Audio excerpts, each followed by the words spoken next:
Welcome back to the Pixelists Podcast, my friends, the podcast about all nerdy things we love and enjoy. As always, we're your hosts. That's Blake. I'm Will, and today we're talking a little Worlds Beyond Number. We are back with Chapter 4. But before we dive into that, you guys know the drill by now. Just a couple quick announcements, a little coffee talk for you. But, again, first and foremost, super stoked that Worlds Beyond is back. If you're watching this video, you already understand that, but our coverage of it is also back, obviously. And in case you guys didn't see, in the little break between chapters 3 and 4, we got the incredible honor and pleasure of sitting down with Taylor Moore, the genius behind the sound design and production of Worlds Beyond Number. And so we put that up maybe a week or so ago. So if you haven't seen it, definitely check it out. It was a ton of fun. And yeah. Other than that, we have the just normal stuff on the docket. Our Legend of Vox Machina final watch party for the final 3 episodes will be, for some reason I thought it was Wednesday today, but it's not. It'll be, I was going to say tomorrow, but no, it'll be Thursday. I think at 6 p.m. is when we plan on watching that.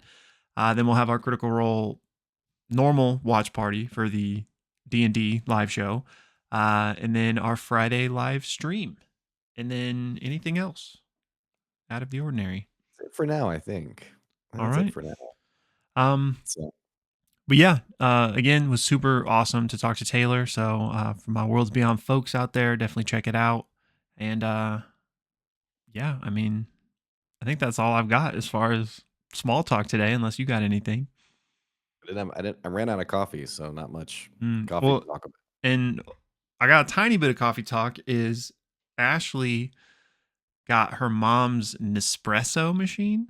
So this is about to be my first ever Nespresso coffee. So I'm going to see how it fares. I don't know what that is, but it sounds very nice. I think it's just like another, like Keurig is like one brand. Nespresso is another. I think it's like slightly fancier. Okay, cool. But I'm not a big Keurig fan. I'm not like a fan. It's just what I got. But I wouldn't say I'm like going to bat for them or anything, but it's just convenient. Yeah, that's true. Terrible for the environment, I'm told, but It's also true. I wasn't going to say it so I wouldn't come across as a huge douche to you for drinking it, but a lot of plastic, and they're also kind of pricey, I think. Are they pricey? I feel like they are. I mean, I feel like the machine or like the coffee itself? The coffee pods. I think I get I buy the Walmart brand. So like I get like 50 for like $15. So I mean, yeah, okay. And is it one pod per cup? Yeah. Or do you do? Okay. Yeah. Okay. Guess it's not too bad.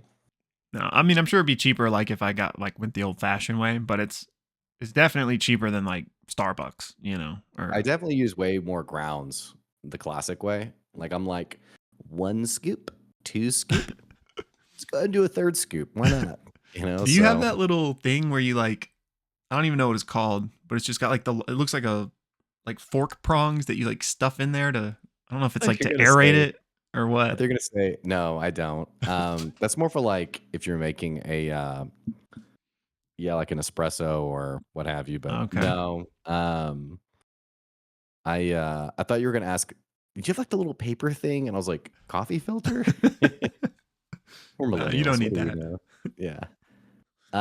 No, it's just like a little mesh sieve that's in the coffee maker, and you just throw the grounds in, and it runs the water through it. So, I see. Anyway, yeah, that looks satisfying. Those like fancy ones with all the little parts and things you do looks very like ASMR and Zen Garden-esque. So one day I hope to have a fancier setup, but not today. Yeah, maybe when we're 80, we'll have finally made enough money to buy a $200 espresso machine. Yeah, the huge thing. It'd be fun. You know anybody that has one? I knew one guy who had one, and he developed Menard's disease, which is where I think like your body is so low on water that you like start to like lose your hearing or something. God. Because your eardrums have a lot of fluid in them or something. This is all from his perspective. So yeah, that sounds right though. But they were like, you need to stop drinking the espressos. Wow. Because he was like, I was like Really, I loved it. It was so good.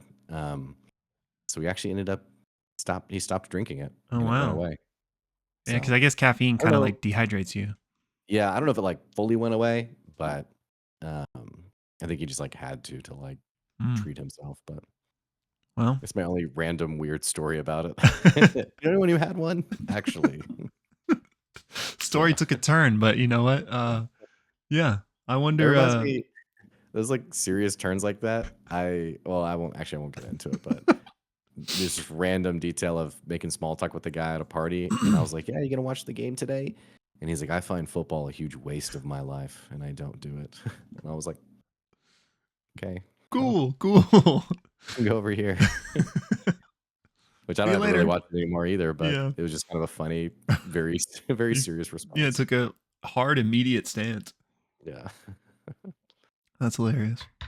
Anyway, Well, so we got a little coffee talk in there, but yeah, I think that's it for our normal announcements. So yeah, without further ado, I am realizing I don't know the name. Do you? uh, I was gonna say yes, and then now I've lost it. Hang on.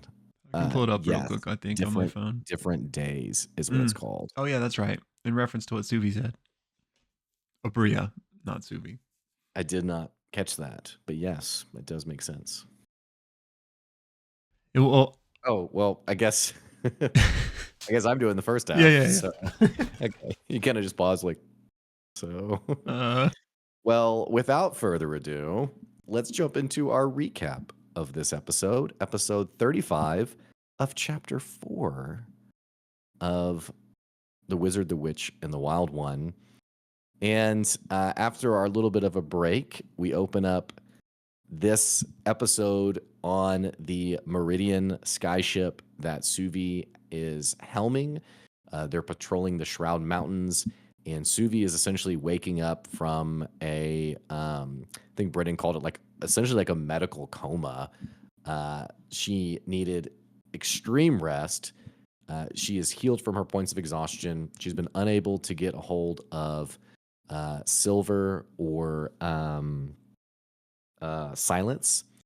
And she has basically a message from Yulia, which I don't remember Yulia's position, but it's basically like her page, yeah. like apprentice, I guess, for the Tower of the Glove. And basically catches up with Yulia on like, hey, so like what's been going on? What's been happening? And Yulia lets Suvi know that the Empire is essentially preparing for war with Galthmai. They're already in war, but specifically a major offensive against Galthmai. That this attack from Galthmai that has taken back some of these bases, including the one that Silver has been at, has left the main continent that Galthmai is part of exposed, and they are planning a massive invasion for them. Around this time, Sworn, who's really proved himself to be a great number 2 to Suvi, comes in and Brennan gives Aabria and the party a map that he's created, which unfortunately I looked, couldn't find this map posted anywhere. Oh, But I got you. It was do you on the have it? Is on the Patreon. Oh, that's great, man. Yeah. Okay, cool. I can't wait to see that then. But this map essentially Brennan describes what Galthmai has taken. There is a river called the River Lithewind that everything west of that Galthmai's captured. And Brennan specifically mentions House Bahadi, I think, which is a Galthmai house that is known for their sorcery and like their control of like nightmares and dreams. And I think Brennan said this was actually like abjurative magic, but for them they call it nightmares and dreams. So Suvi's talking with Sworn, and also while this is happening, there are like these really ominous storm clouds with like a weird color hue to it. It keeps getting brought up, and there's a funny moment of Lou Wilson being like, "I've played with Brennan for so many years. You can just know if he's if he's describing the clouds in detail, like just turn around, just go home. Like it's not a good sign." But anyway, Suvi talking with Sworn is like, "Hey, so I want to get to Absinthe. I want to get to Silver." And Sworn recommends perhaps we stop at Fort Marlon, which is on the edge of this retaken land to basically resupply. And just before we go like straight into enemy lines, behind enemy lines, random great movie, by the way, let's resupply and make sure that we're okay. So they agree to stop at Fort Marlon. And Fort Marlon, despite being what Brennan describes as this fortress that's like built out of magic and stone, is incredibly run down. And there are a number of soldiers that are sort of like mishmashed from different companies, different retinues. It's like really Suvi's first exposure to like, wow, there's been like a lot of loss of life in this war. And funny enough, as they land, the commander, the captain, and I think the lieutenant come out, and they're like, "Oh, great, we've been waiting for a resupply. Like, you're finally here." And Suvi's like, "Wait, what?" And then they kind of have like this moment of realizing, like, "Oh, you're not like you haven't received our missives. You're not here to actually help us." And Suvi's like, "No, unfortunately not. I'm actually trying to get to Absinthe to rescue some of my people." They agree to chat in their private quarters, so they step away. And as they do this, they hear, unfortunately, the skyship, the Meridian, taking off. They rush back out to see the skyship has now left. And Ravner, who was the emissary of the greater empire, has basically helmed this ship and left with all of, essentially, all of their things, leaving the crew behind. Maddie, who was the sort of smitten wizard from the previous chapter, who was supposed to be watching the ship, immediately gets torn into by Sworn. Suvi kind of just watches it all happen and is like, "Yep, you screwed up big time." And there is a scroll actually from Ravner that basically says, "Unfortunately, this item, the music box, is of so much importance that I can't risk this side mission. But I will bring the ship back to you once I've delivered the ship, or once I've delivered this music box within 3 days." Suvi's pretty upset by this, and Bria says, "I can't wait to kill this character. Like, that's all I want to do right now." But basically decides they still have to go on the mission. They still have to do what they want to do. And they decide to leave the fortress by horseback. Suvi gets a few minutes to herself to kind of recompose herself and feel the feelings of this double cross, or this betrayal, excuse me. And essentially, they then do set out on horseback, expecting to reach Absinthe sometime in the next couple of days. And then we go to our other characters, if you want to take it from there. Yes, sir. So for the second half of the episode, we are transitioning back to Ame at, I keep wanting to say Grandmother Rin's cottage, but I suppose it's Ame's cottage now. So we pick up at the cottage, and we're in the kitchen with not only Ame, but also all of the spirits that are around this area that have been helping her and tending to the cottage in her absence. Specifically, Dr. Yaga, Dalba, Elbeth, and Hina Mohe. And Elbeth is currently feeding honey to the lion's head door knocker that Ame stole from Indri. Meanwhile, we're told that Ursulon is out training in the woods around the cottage. So basically in this scene, we are finding more out about this magical door knocker now that he's been fed. He's a bit less grumpy. And he reveals that he is the guardian of the doorknobs of common cause. And he says he's a very integral part of their magic, kind of boosting his own self-importance. He says these doorknobs are linked, as are all beings. Wherever one is placed can open a door linking to the other. So this is essentially a form of fast travel in this magical item. However, if the lion is affixed to one of the doors, it'll only work if that person first speaks his true name first. So you can place this lion door knocker with one of them, and it kind of gives it some added security. So there's a moment where they're discussing that and figuring that out. And then Ame takes another look at the Wand of Covenant and basically explains what it does in her covenant to all of the spirits that are around. And they discuss, so could you just go out and make 1,000,000 witches? And she's like, yeah, I could. But I think people, like, they have to actually be a witch. Like, just me, saying you're in the coven wouldn't give them witch powers and stuff like that. And then as they're having this conversation, Lohan, the baker from Toma, and Neef arrive at the door. And also we see like a gray falcon fly by, and we find out that this is actually the rock, the thing they traveled out of Indri's palace on, this gigantic bird, but he's wearing a glamour of a falcon. So like this falcon moves its wings and like a hurricane level gust like sweeps through the trees. And they're like, we got to do something about that. Um, and basically the topic of conversation circles around to Neef and is like, what's going to be the plan with her? And I think somebody else like maybe broaches the subject of her potentially staying and taking care of the cottage for Ame while she's around. And Neef would be like, that would be my greatest honor to do that. If it's okay with Ame, like I would love to. And Ame is of course delighted at this idea and is like, yes, like you must, like go pick your room. Um, and after that moment, we're told that Ame catches like this scent that reminds her of Hikea coming from the garden. So she decides to go investigate that while sending the fox to go find Ursulon. So then the fox, we cut to him finding Ursulon. And again, he is training, doing some of the drills that Steel had taught him. And the fox is like, hey, Ursulon, we got to do something about the rock. Like, I think he needs to go back home. So then we cut back to Ame in the forest, or not in the forest, in her garden, excuse me, where she goes towards this scent and comes to find all of these butterflies floating around that have like formed together to form the shape of Hikea's face. And Hikea starts speaking to Ame through these butterflies. And she goes, yeah, Indri reached out to me and says that you stole from her and she basically wants to kill you. Like she's demanding justice. And I told her, hey, we just voted to kill Ame. We're not doing that again. Let me see if I can just mediate here and get this figured out. So that's why I'm contacting you. Like, you know, did you steal from her? And Ame like doesn't admit this at first. She's like, whoa, why is she just assuming it's me? You know, maybe it was Neef. And Ikea is like, you really want to execute Neef for this? And she's like, no. So they have a little convo about it, but Hikea ultimately says you either need to return that item or you need to give her something of equal value, like in order to bury this.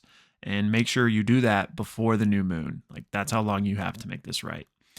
But then before they disperse, Ame is like, hey, by the way, are you really about to go to war with humanity? Do you think that's the move? And Ikea says, like, I've saved humanity more times than you could count. Like, that's not what my aim is here. I'm not going to war with humanity. And Ame's like, but just think of, like, that might not be your aim, but it's other people you're working with's aim. And Ikea essentially says that, like, I've lived a very long time. Like, once the creatures of this earth pass, there will be new creatures. Like, life finds a way, basically, to quote Jurassic Park. She's basically saying that, like, things will be okay after this, but, you know, it's your purview, your, you know, what's the word for the witches? Domain. It's your domain to tend to humanity. So, like, that's on you to make sure that they are carried through this. But one way or the other, like, humans, living things will exist after this. So that conversation ends. Then we then cut back to Ursulon and the fox, who got into like a little kind of funny kerfuffle. And so Ursulon is chasing the fox around, and it's part of his workout basically, but both of them just completely run out of breath and are like gasping for air. And Ursulon realizes he's in a clearing, that's the very same place that he first came to the prime material plane from the spirit world. So he has a beautiful little moment where he eats a mushroom and kind of reminisces and on just how far he's come in his mission before heading back to the cottage. He then speaks with the Rock, who again is glamored as a falcon, and he's like, "Hey, I'm gonna take you home. I know where we can do it, but would you mind if can I come with you because I need to go back to my home and there is an entrance to the spirit world there." And the Rock's like, yeah, we'll do that tonight. So they go back, tell Ame this, and Ame is like, can I come with you? And Ursulon's like, of course. And so Neef is going to be holding down the fort while Ame leaves, and she prepares the magical doorknobs with the Lionhead's door knocker to set up so that she can fast travel back to the cottage. So she looks around for a little bit and finds, I think, a closet in Grandmother Wren's room to affix one of the doorknobs to, and then she takes the Lionhead knocker and the other doorknob with her.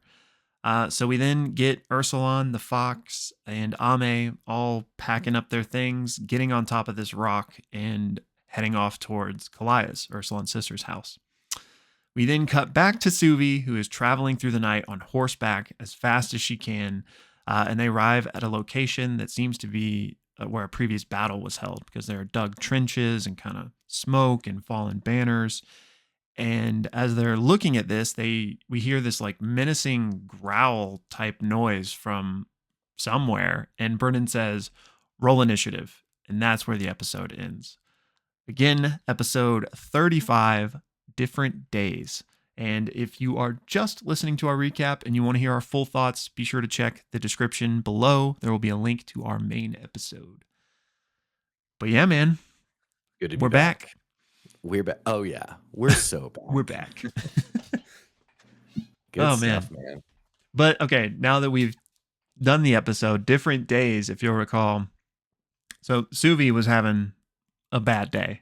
You know, her ship gets stolen. So when we cut back to Ame and Ursulon, who are like laughing with the lionhead door knocker, she goes, "We're having very different days." Yeah. So that's what the title's in reference to. Yeah, I love it. Great episode. Shout out to Taylor Moore. Yes. I love the music in the first half. I mean, I loved it all, but it was maybe it's because I've been playing it lately. It's very Elden Ring vibes of the music while Suvi was kind of figuring things out. Yes. Very good. Very cool. In fact, I was like, I need this song for my own D&D campaign. Yes. Please release the soundtrack. I know they've mentioned that they're doing that at some point. Like it's on their list, but okay, cool. Yeah, we need it. It was so, I mean, like you said, it's always fantastic. But it's so atmospheric, and I haven't listened. Like it's been a little bit since I listened to the first half specifically, so I don't like have something specific to point to. But I just remember like especially coming up on Fort Marlon, and like you could feel like the disparity and like the like I don't know. It felt like the sound really made me feel like I was at a everyone's emotions are low. Like this camp thought they were getting supplies. Like we're effed. Yeah. I felt the exact same way. I thought it was just it was really cool, really good. So but yeah, tremendous. So yeah, good episode. Honestly, not the opener, like this first episode back, I think I'm gonna have this lens the entire chapter of just like, man, I'm not ready to say goodbye to these characters. Yeah. Actually, I'm glad you said that, because I wanted to talk about that. So for those of you guys that don't know, although I'm sure you do, they revealed that this chapter 4 is the last chapter of book 1, is how they've been saying it now. Of The Wizard, the Witch, and the Wild One. So after this chapter concludes, we are saying goodbye to Umora, Suvi, Ursulon, and Ame, at least for a while. They have made it abundantly clear that they will be coming back. So this it's not an if, it's a when. But yeah, I feel the same way. I'm not ready for it to go, you know? And they've given no indication of the amount of time the break will be. But I feel like all we really have to go on is what we've experienced so far. And so if they're going to have another main campaign, I mean, we could be looking at 2 years before we come back, you know? But for all we know, it's not going to be like that. And maybe it'll be 6 months. But yeah, I'm right there with you. Maybe it'll be like a week-long break. You know? Like, who knows? Maybe there won't be a break, you know? Yeah. Maybe they're joking. Maybe they're just pulling our leg. It's a professionally made video to pull a joke on us. But yeah, man, I'm not ready. It definitely. And speaking of Taylor, in our interview we did with him, he mentioned just like how like I don't want to misquote him, but like just how like real things get in this chapter, and like you know Suvi is gonna experience what war is like, and just like this first episode kind of set this tone for that a bit. But again, knowing that like it's not over after this, but you know we're gonna have to say goodbye for a while. I hope it's really not like a really sad and depressing final chapter that then we're left with like a 2-year cliffhanger on. Yeah, Suvi's gonna get to experience what war's like, and then Ame and Ursulon, they're gonna go drop the rock off. Then they're gonna go to like the grocery store, Yeah. and it's gonna be Have a two different cookout with experiences. Kalaya.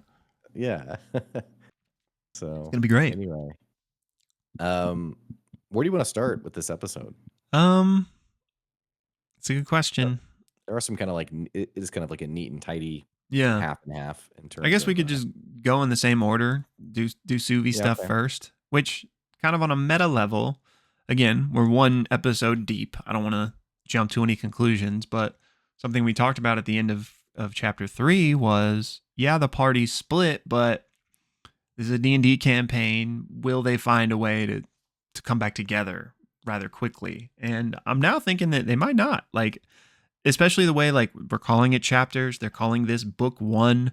It is very much of an audiobook type feel to the story. Like, it could just be that we have Suvi on her own for this entire chapter and Ame and Ursula on their own for this entire chapter. I could Um, definitely see it. Yeah, we yeah. didn't see like a quick return, and it didn't seem like there's any reason for that either. Yeah. Um, And obviously anything could happen. Like, in the span of a single minute, they could reunite if, that's what it needed to happen. But it doesn't seem like there's any, it doesn't seem like that's coming soon from like where the status is right now. where is Kalaya's home? I thought it was in Gauthmai. I know I'm not familiar enough. I'm bad with directions to begin with, but especially since there's no like world map yet, I couldn't tell you. But I do think it's on the other side of the world from like where they normally are. But that might be Yeah, wrong. right. I don't think it's in what's the name of their continent? Is it well, Umora, that's the world, right? Or is that the Yeah, continent? I think it's the world. I sent you in our Um, text the map, by the way, but it won't help us for this conversation. But the Shroud Mountains map, if you wanted to see it. yeah, let's see here. Yeah, she's in Gauthmai. I just found the wiki. Oh, okay. And is that where Suvi is right now? Or no? No, Suvi's Akam. Akam is the Oh, yeah, island. there you go. Okay. I think Suvi's. I think all this stuff's been happening on Akam. I'm pretty sure. Let's see. Because she was at like the North Pole, but like we don't know, like, or I don't know Yeah, at you're least right. if that's like part of a calm still, or if it's like its own continent. Yeah, that's a cool map. Yeah, I mean, yeah, I don't know, honestly. All that to say, I mean, the Citadel is or the Empire is attacking, is going to attack Gauthmai. Urslan Yeah. and Ame are going to Yeah. Gauthmai. So, I don't know. Could work out. Yeah. And I guess like we don't know why Ursulon's going there per se. I don't think it's to stay, clearly, but we know his mission is going to be to go help these spirits, right? So hmm who knows if he'll even stay in that region, but I guess it'll probably be somewhere around there, at least for the first leg of the Yeah. journey. And then I can't remember what is making me think this isn't going to happen soon. Maybe it was based on something Brennan said in a fireside chat or something, but there's the whole train ticket situation. But I think Right. that's somewhere South. way else. Yeah. So Yeah. I don't South. know if they'll like start heading toward that or if that's just not even on the radar. Yeah. Yeah, it's kind of there's like a lot of threads to pull on, I feel like. Yeah. You kind of wonder how they're going to get to all of it in this chapter. But and then I saw some concept art too from this chapter, which was very Eldritch-esque. Really? I don't think I've seen it. Let's see What if I was can it find like? it. What was it of? Like, It was like an announcement thing for chapter 4, and mm, it was like tendrils of like tentacles or something. mm, And it was like, it seems not yeah. doesn't bode well for the party. Let me see if I can find it real quick. Well, I guess I would assume that's in reference to this like dark magic that Yeah, um I could that see that. the King in Black, or what is it? Not the King in Black. That's King of Night, King of Man in Night Black. and is what I'm totally brain swapping all the titles here. Galthmai is a continent, but also the name of like the empire. Yeah. Okay, Sorry, and that's who he's working with, right? Right. Yes. I don't see it. I'll try to find it again after this. Yeah, I'll drop it in the Discord if I can find it afterwards. But it was very interesting though. I think it was official. I don't think I'm thinking of like a fan made thing. I don't think. it just like wasn't even related. It wasn't even Worlds Beyond Number. Yeah. Yeah, no, I definitely want to see that. It would make sense though, because it feels like that's kind of the tone that Brennan's been setting with these like little snippets of what's going on over there, like the dead walk freely, and Right. and the freaking the little teaser at the end of chapter 3 with him presumably raising up Sir Curran. Right. And this tease this episode of like the nightmare people, like that sounds crazy. Like It sounds not very friendly. yeah, like there's that leaves so much interesting space to play with though. Like if Brennan just starts giving like Suvi dreams or something, like I wonder can they like manifest over vast distances, or would it just be like in the midst of combat type of stuff? Yeah. But super interesting. So I could see Eldritch horror stuff on the table. Well, I mean, and also like do we really see Suvi? Her plan's very bold. Let's go behind enemy lines with a few people. Yeah. Rescue Silver, get back to Fort Marlon just in time for the skyship to come back, and then go home. Yeah. So I'm like, I don't know. I don't know about this. Yeah, I really liked how Brennan played that with the ship getting commandeered. Yeah. Because it makes sense. Like that, the mission was the music box, and that is like of vital importance. And so, like, hey, in the Citadel's mind, like Suvi's kind of going rogue here. So do whatever you need to do to get that thing back here. And yeah, this is like a suicide mission, basically, right? And Right. she was just kind of willingly risking everyone else's lives for that. So yeah, I mean, Sworn is a real one, and quickly became a cool favorite in this episode. So I like that he's sticking around, but yeah, I don't feel like, I don't know, I don't feel good about this entire mission. Like, I don't, not to get into a meta space, but it's not like I don't think Suvi's going to die or anything, but it just definitely doesn't seem like a great idea. And then Brennan included this whole, or it wasn't Brennan per se, but the whole question of like, was this a trap? With when Suvi was like, hey, did y'all get this radio transmission? And they're like, oh, we don't have a speaking mirror. So it's, you still wonder like, well, did they? Because something didn't add up with it. And I can't remember exactly what it was, but it was like that place had already fallen or something, but yet Suvi had like just gotten the transmission or something like that. Is that how it happened? I don't know if the timing was like that, but definitely like when it first happened, like Aabria above the table was kind of like, like there was definitely like a level of like interesting timing there of like, can we fully trust this? And there's obviously something else happening like communication wise with the Empire, because when they first got to Fort Marlon, they were like, oh, like we've been trying to reach the Citadel or the Empire, like great, you're here. Right. It's like, well, wait a second.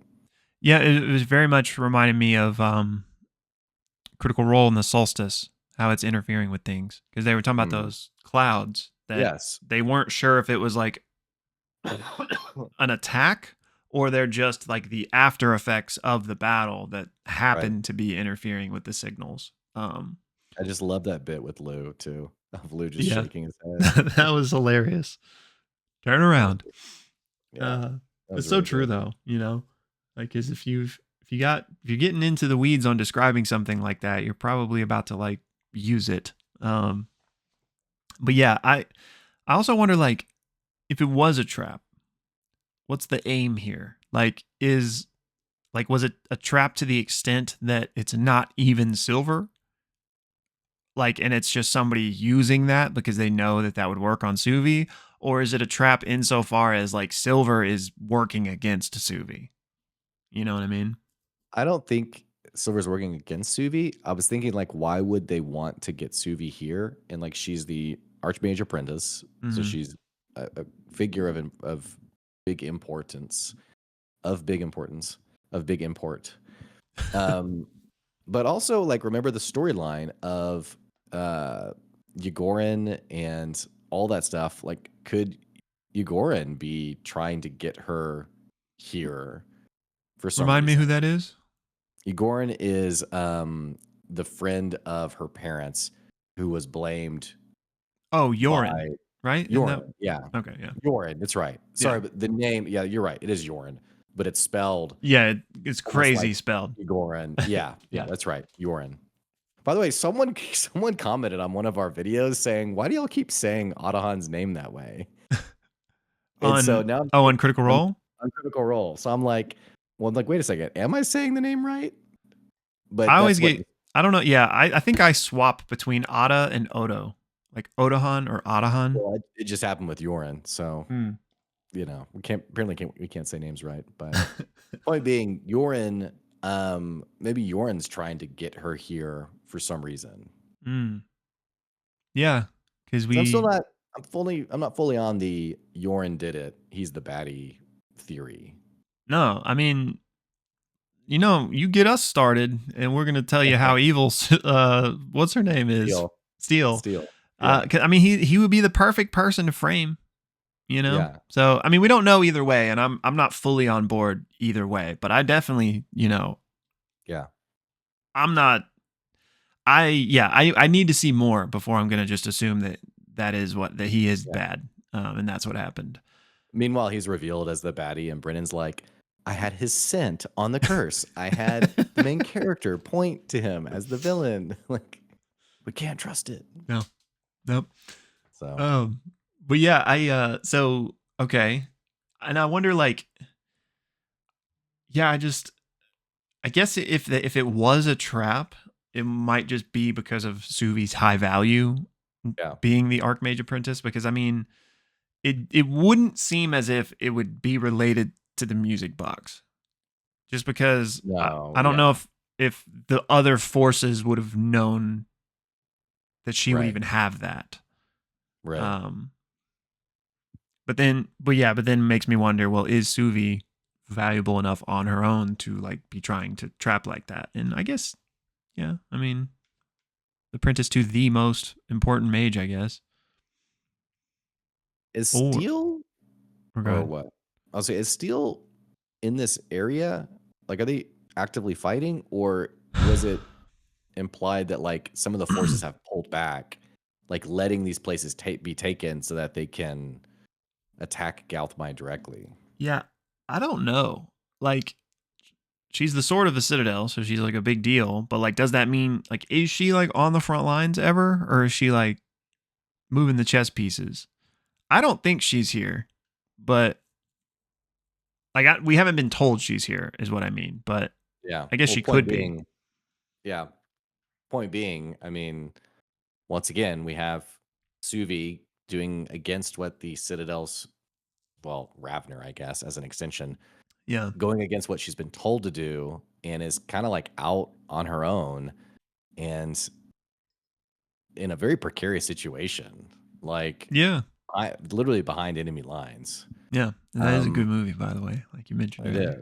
It is. I hope it's still good. I haven't watched it in a long time. You know, you watch a movie years later and you're like, yeah. But hopefully it is. But also, and if anything, if anything happens to Sworn, Brennan, I'm gonna be real mad. I know he is. Like, if this was a more if this was like a more typical form of media, I would be very worried for Sworn. Like in terms of the mentor that's helping her out.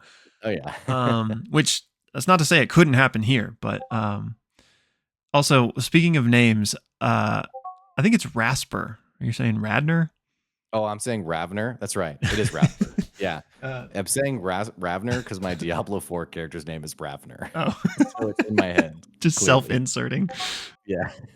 Oh, you wanted to ask me about Ravner. Well, I'm glad you did. Yes, you're right. Rasper. Dang, I'm 0 for 2 on names now. That's another example. It's all good. It's all good. We all have our days. It's been a long day, guys. It's been a long week. Yeah. Okay. So the interesting thing about this is I'm curious, and not to launch into our entire Steel dissertation, which we do, but you guys know our thoughts on Steel for now. We're sus, right? Did Rasper like one-on-one communicate with Steel and Steel like said steal the ship? Or is he just purely acting on the chain of command and he knows what he's supposed to be doing and so he's doing it by any means necessary? You know? I'm curious, like, do you think Steel was in on like that decision? Or I could see so. yeah. I think Ravner, like, to me, Ravner has communicated Rasper. the weight. Dang it, why'd I keep doing that? Rasper. I just need to take a nap, dude. I'm struggling. I'm having a hard time, apparently. Rasper, I don't think was just being like, I'm just going to do this on my own. Clearly, he has there's some heavy weight behind this decision. Yeah. Like, it's been very much inclined upon him to get this back at all costs. Because you would think that, like, there must have been, like, I would imagine that everyone else on the ship wouldn't easily just be like, we're leaving our commander behind. Like, right. If it was simply Rasper acting on his own, I feel like they would have stopped him. So I feel like he must have had some sort of like sigil or, something, which maybe it wasn't Steel, like directly. Maybe it was somebody else, but it'd just be another interesting kind of dash to the Suvi Steel dynamic if it was Steel. Yeah. Well, I mean, he rolled a nat 20 on his intimidation with Maddie, yeah. And which, Aabria did her a favor by not taking her because she was definitely dead if she went. Yeah. Which I love that also, that little bit of, who else is here other than Maddie? Anyone but Maddie. Can I have some name cloaked people, please? Yeah. Yeah, so I my wires got crossed, but speaking of the Steel thing is also the little jab that was thrown in to the letter to Suvi, being like, you can ask your mom, or like it was something like that,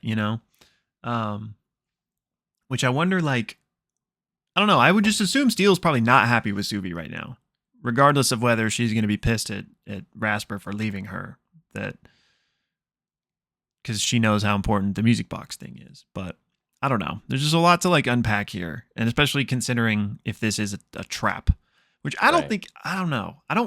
I didn't think it was until the communication stuff was brought up, and then that seemed very suspicious to me. Yeah. Just because I don't know if I see the angle of why Silver would. I guess maybe he just doesn't have agency in it. Yeah, I don't think Silver's part of anything, if there is something, which there may not be anything. Yeah. But anyway. Moving to Ame and Ursulon. So when Brennan I was driving in my car when he was first talking about the rock, I wasn't thinking rock like eagle. I was thinking like a rock. Yeah. So he's like, some people could see the rock if they really were like looking for it. And I was like, what is this like mountain that's next? Like, where did this come from? And then I was like, oh, I'm just stupid. So, but anyway, I'm glad that there was a consequence of her stealing from Indri. With her conversation with Hakea. So I'm glad that there was something there. And I'm curious where that's going to go. I mean, it seems like they had kind of, formed a little bit of a, ceasefire, I guess, for lack of a better phrase, at the end of the vote. And now it seems like Indri's perhaps doubled down on, I really hate Ame.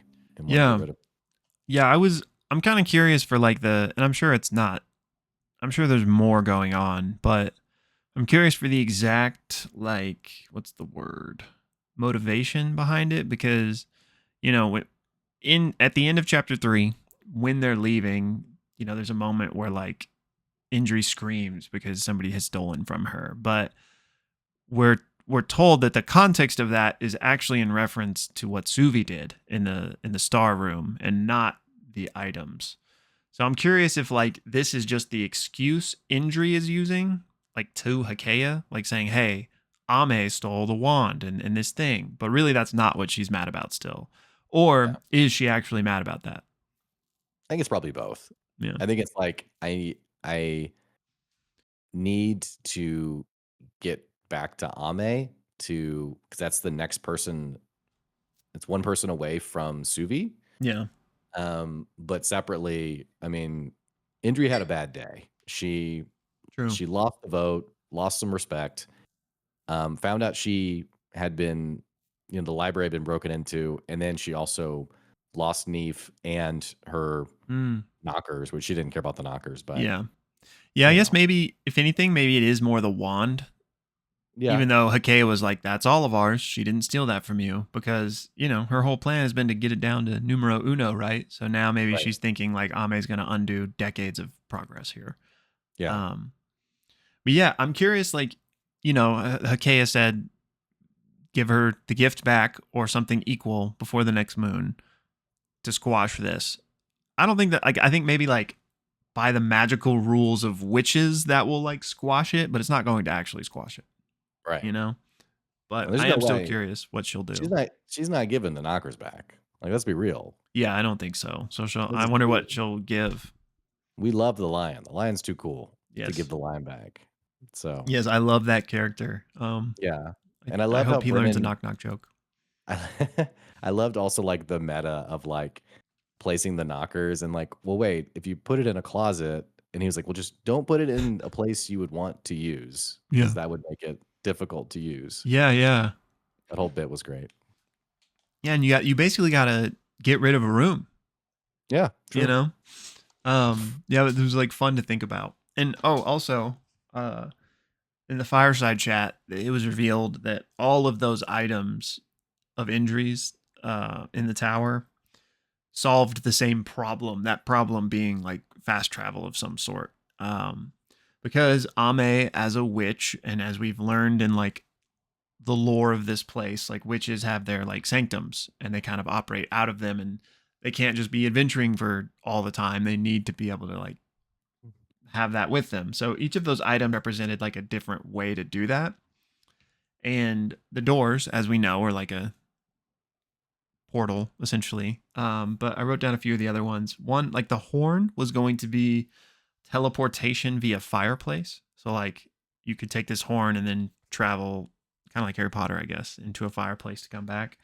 One was a transport via plants, but the way that was they're all like limited in various ways. So the way that one was gonna work is Almi would have to pick a plant like at the cottage, and then out in the world you would have to find that same plant to be able to travel back to it.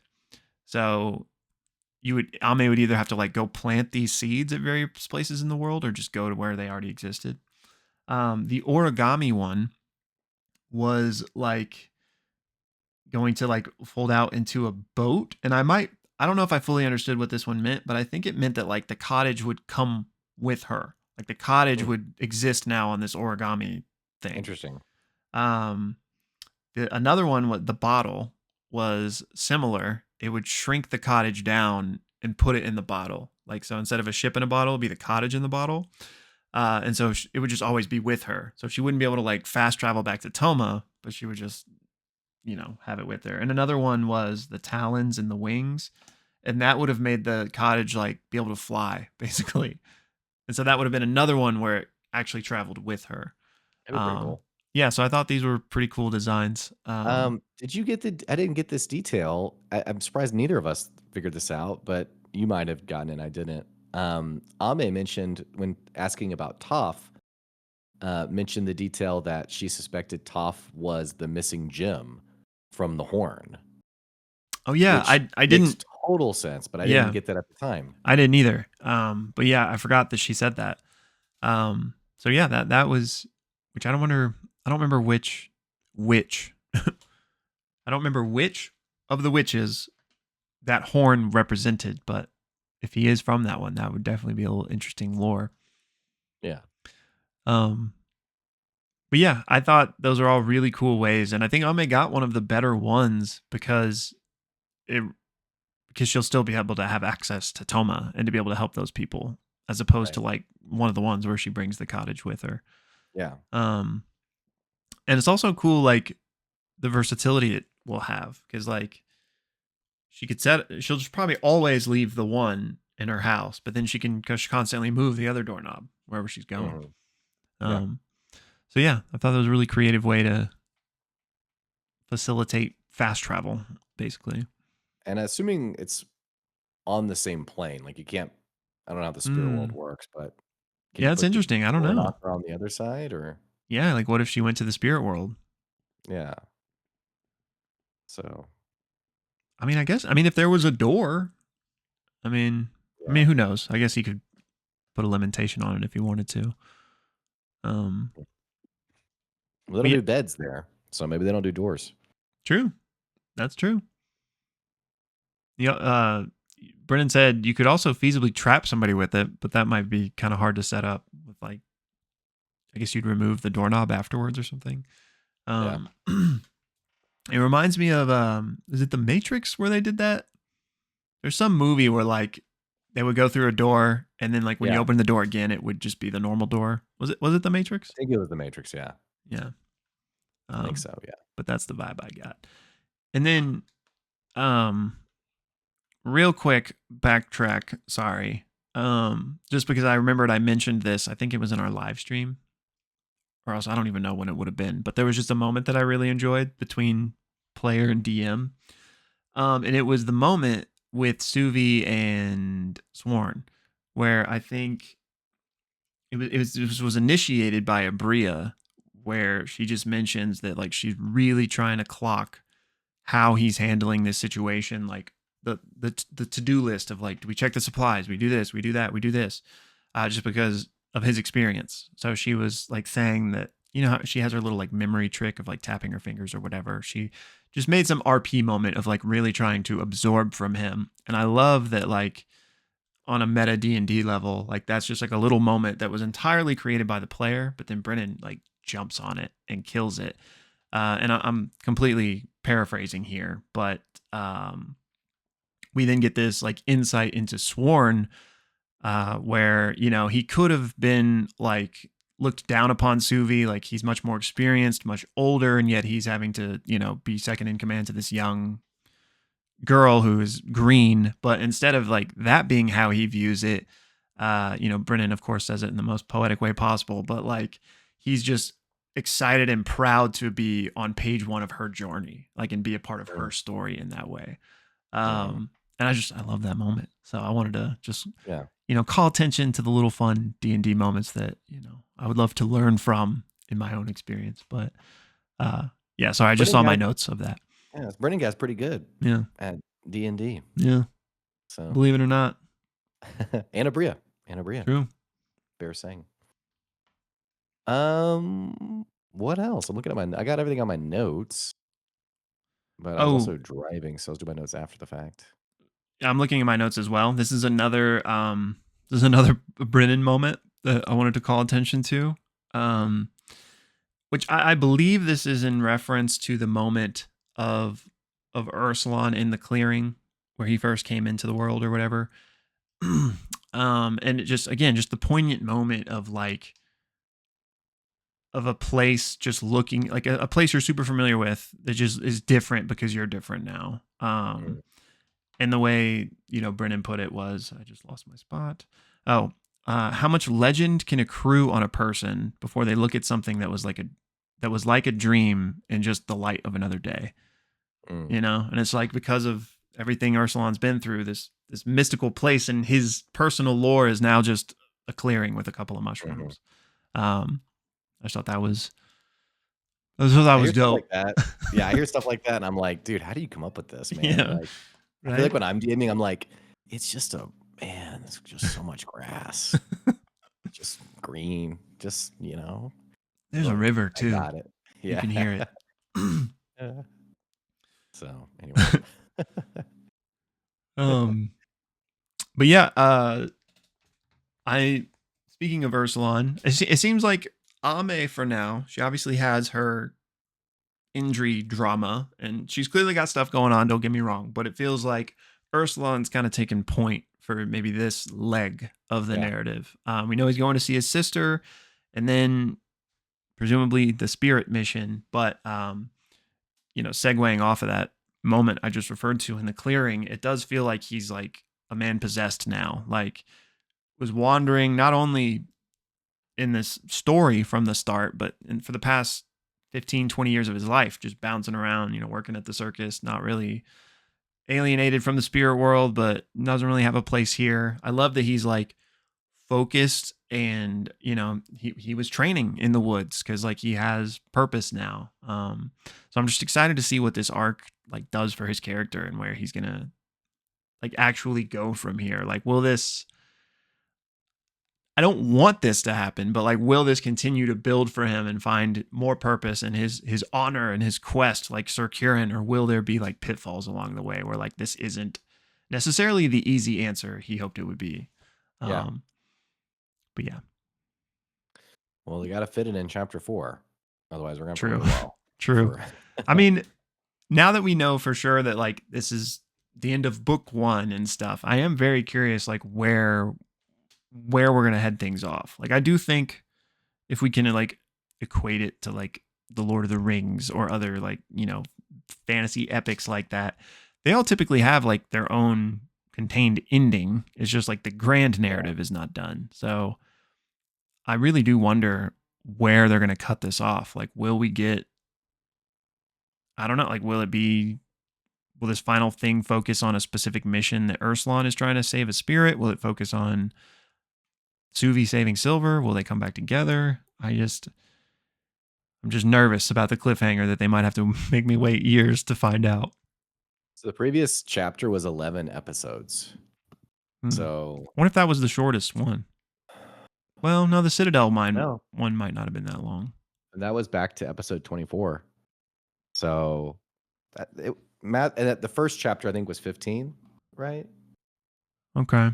Because there were 34 in the first 3. So they're probably all around like 10, 11 to 12-ish. Yeah.